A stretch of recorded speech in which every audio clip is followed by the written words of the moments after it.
Hey everyone, coming at you with a sobriety update.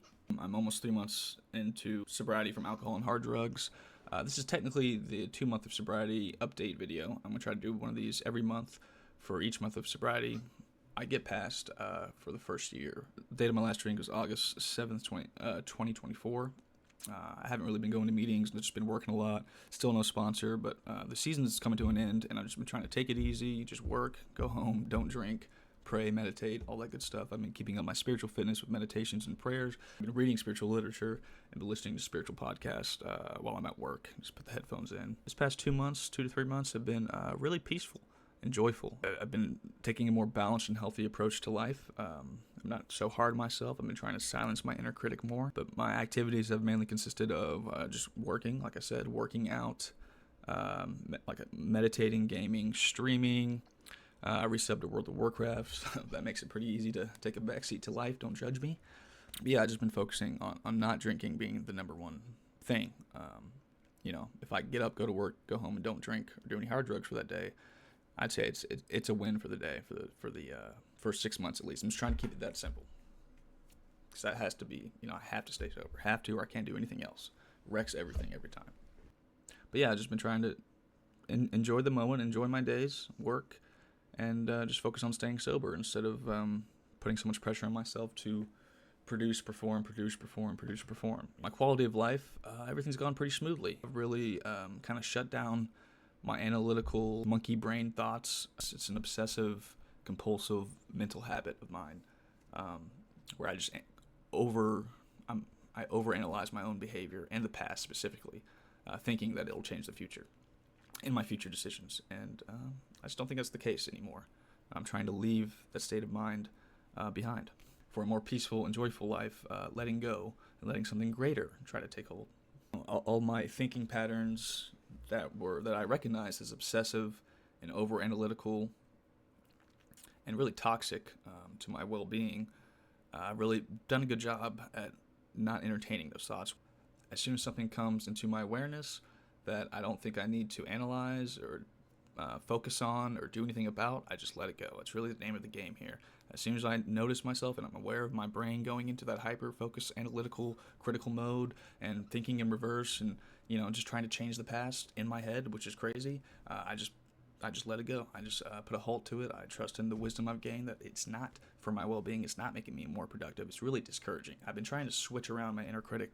Instead of beating myself up and criticizing myself all the time with, a bad tone, like a fearful tone, I try to be more compassionate towards myself. I have to be my own best friend if I really want to, get the sobriety thing down and smash goals. Now, my relationship with my inner critic comes down to whether or not, or your inner critic or anyone's inner critic, whether or not you want to change or perform out of fear or out of love.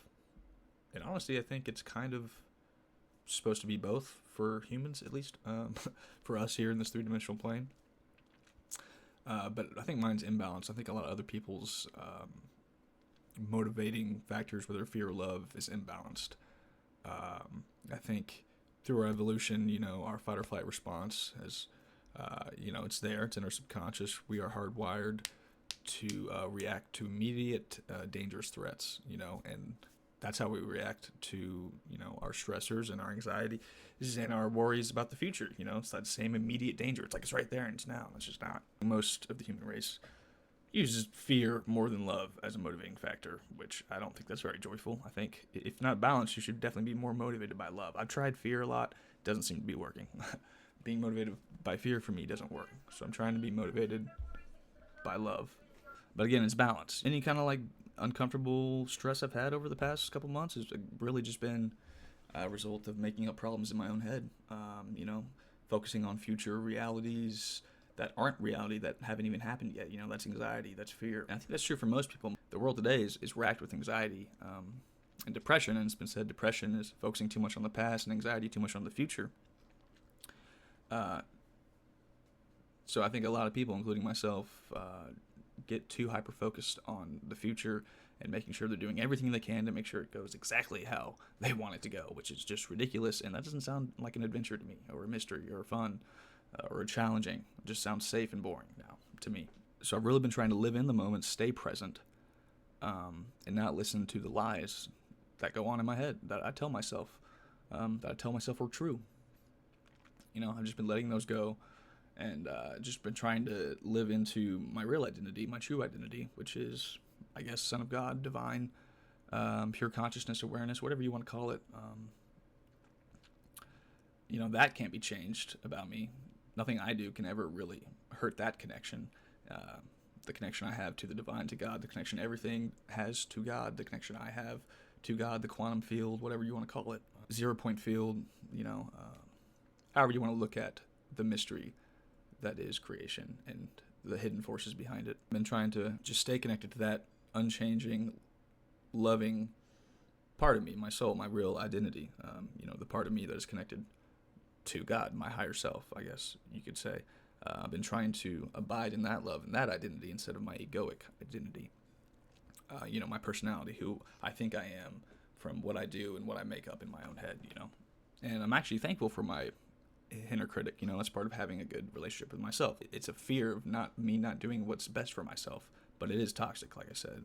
But I am thankful for it, for trying to keep me safe, to keep me focused. But my inner critic is like on meth or steroids. It's just out of control. And it's a really unhealthy extension of my ego. It's trying to protect my egoic identity and worldly three-dimensional worth through negative reinforcement in an attempt to keep me busy and productive so I can have respect for myself. But in the highest of all realities, I don't, or you also don't need to do anything for love, for the love of the divine, for wholeness, or maybe even fulfillment. Love and compassion for myself has nothing to do with anything that is on the outside of me. God's love is real and is being manifested through me, through you, and through everything around us in the physical plane at all times, in my opinion. But this reality, this highest reality that is hidden underneath all of the three-dimensional world, I try to stay connected to it. I try to connect during my meditations and stay connected in a less selfish mindset throughout my day. Most of my stress, most of my troubling thoughts all stem from being self-absorbed and self-seeking, from separation and disconnection from others and the divine. Not that there's anything wrong with wanting to do better and create more, but again, I need balance. I desperately need balance because I am unbalanced. So I'm trying to take my hands off the wheel more. Take the wheel! Look at you! You're fucking pathetic! At least for the first 6 months to a year of sobriety, and letting something greater, the universal intelligence that is a part of me and a part of you, in my opinion, take dominance. I'm trying to align my will with that, if it has a will. Or maybe it just is. I don't know. I am not alone, neither are you, in my opinion. So I kind of thought of this, analogy along this whole theme of letting something greater into your life, trying to just connect to something greater and work with it instead of against it or ignoring it or whatever. It's, people say the world is God's playground, and so we're his children on the playground. So the ego, the conscious mind, the personality is the child.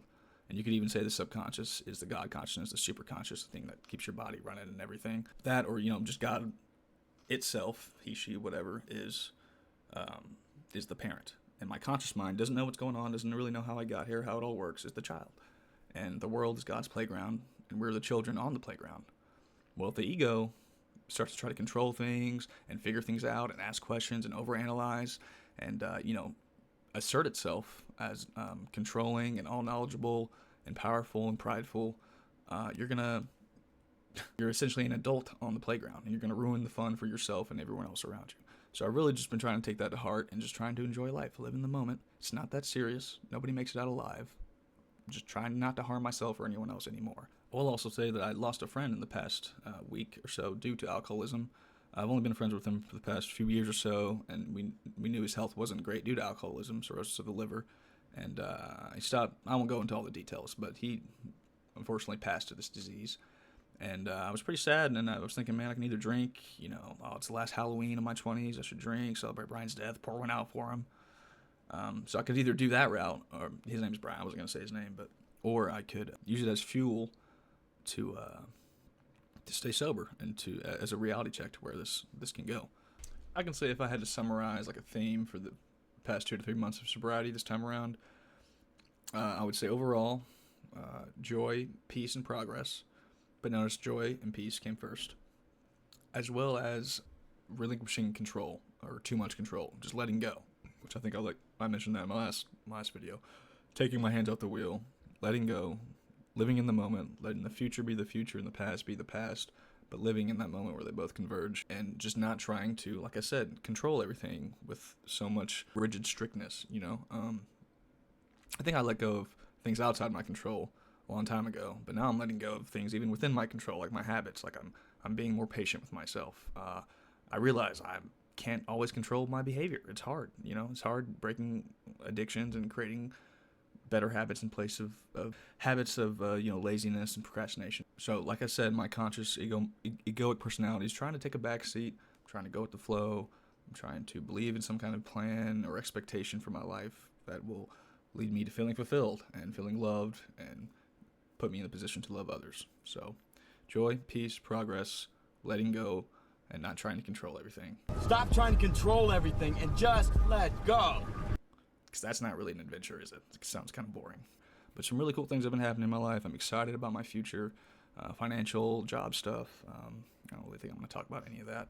In this video, it's all going well.